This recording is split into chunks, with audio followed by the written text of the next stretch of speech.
जोलहा धुनिया तीनों बनिया लाए बेलुबर में हुई दुष्दिनिया पत्ता खरे भुजा भुजे कनुनिया बाप रो बाप रो बाप रो बाप।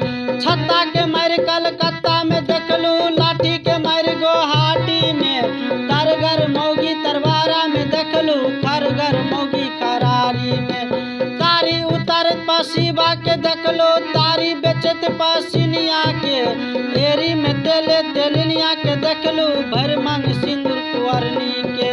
सारी पर सारी देवहरनी के देखली मोटका सारी गुवरनी के उल्टा सारी बभिनिया के देखलू घर पर चिप्पी चमनी के।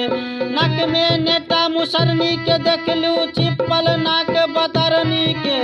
बेटगर मौगी पटनिया में देखलू सबसे शरीफ बैरमपुर में। अंडा पर अंडा शिवनाथा के देखलू दूगो मौआ सतरहना के।